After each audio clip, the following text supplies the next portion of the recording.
Yo, what's happening, world? Name's Raheem Flowers. It's been a hot minute since I even decided to make a home video, but I've been undergoing a lot of things in my personal life, a lot of dynamical shifts with certain relationships of mine, and I've also just this is this has really been pondering and been going on and on for months now.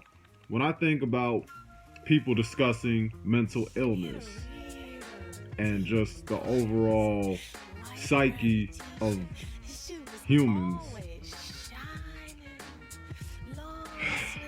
Here's my take on mental illness. I do believe that it is something serious.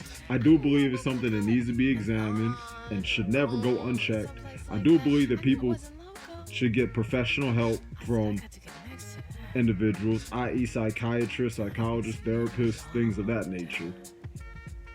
With that being said, I also have to point this out. I look at mental illness, which it would probably is going to make a lot of sense when I say this. I look at mental illness the same way I look at rape.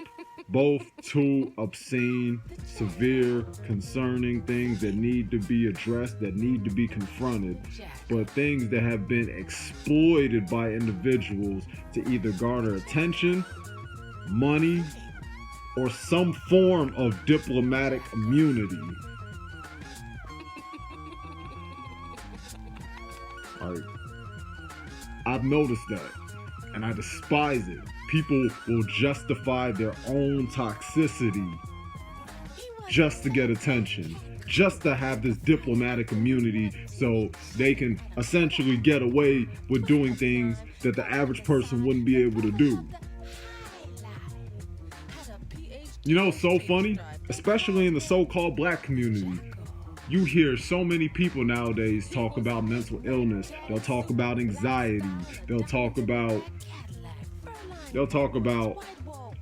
all these conditions, ADHD. They'll say all this stuff. But remember when that used to only be concepts that only white people would do and only white people would conjure up? Which brings me to another point of mine. The paradigm that we all know when you have this Columbine, Dylan Roof, Denver, Colorado shooting, Wisconsin white boyish, like what happened not too long ago. You have these individuals, the Sandy Hooks, the Nevada shooter. I can keep going on.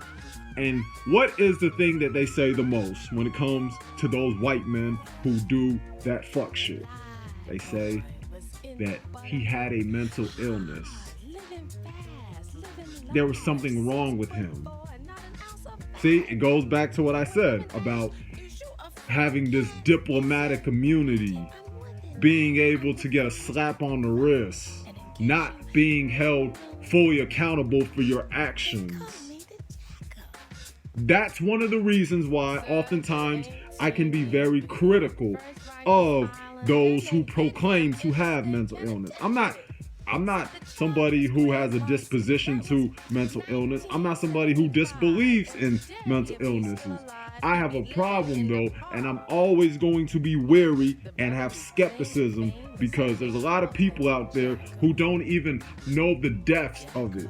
See, these are the same people who talk about mental illnesses and how much of a toll it puts on them psychologically, mentally, spiritually, will be also the same people out there who would support abortions and then tell you Black Lives Matter the next minute. But then you're gonna support a whole entity and institutions that were conjured up by a feminist white woman who did not like black women, who did not have the best interest for black people, and as a matter of fact wanted this to be a catalyst to help exterminate black people. I'm talking about Margaret Sanger. Isn't that funny how you have black women who've outdone King Leopold, who have outdone Adolf Hitler, and who can go toe to toe with Joseph Stalin when it comes to the death rate, as far as abortions go. So if you can stand toe to toe and even give the Red Terror the run for their money, then that's a fucking problem.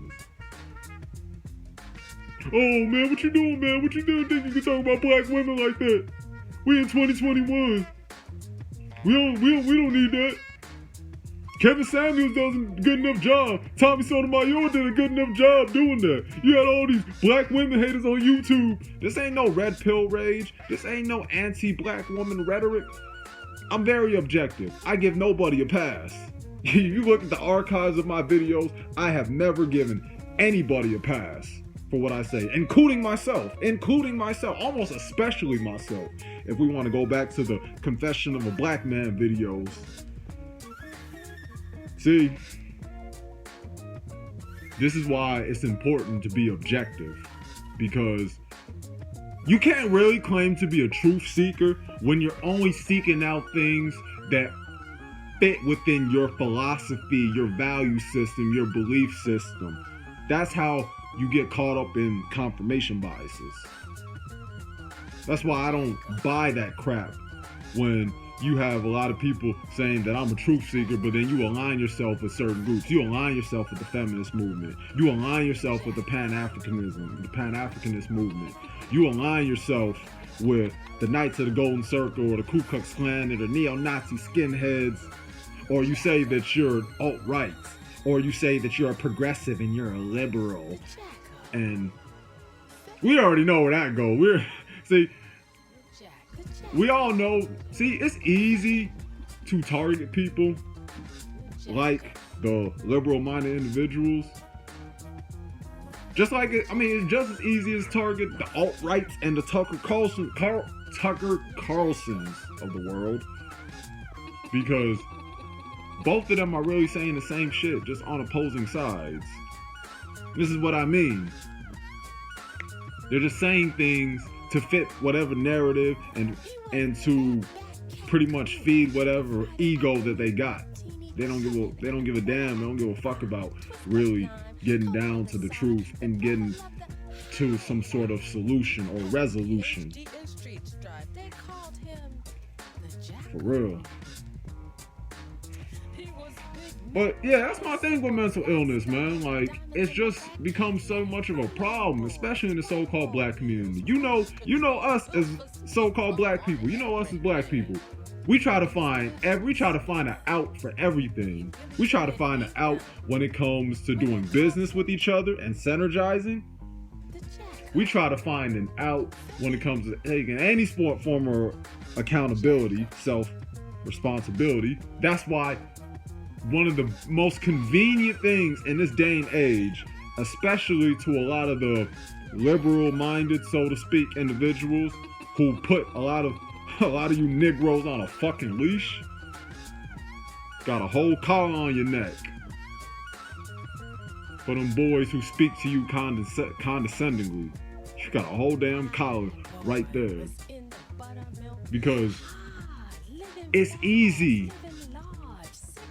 It's easy to be able to say, I have a mental illness, instead of doing something about it. The same people who talk about mental illness will always be the same individuals, or not always, but often be the same individuals who would refuse to go to therapy.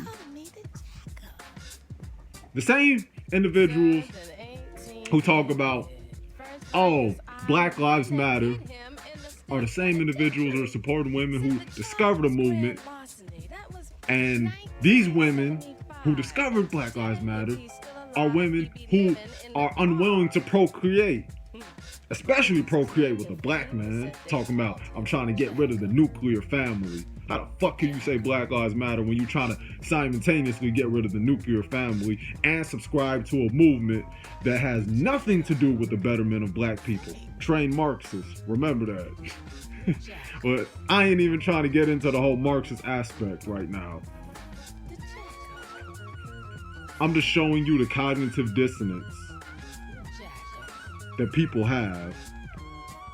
This is why I say I would never denounce mental illnesses as something being unreal. I would never say it's unreal, but I'm saying that it's exploited the same way that rape is exploited with women who genuinely have to go through that hardship and that trauma, with young boys who also go through that trauma but get laughed at. Remember, the whole don't drop the soap is a simple and prime example of that.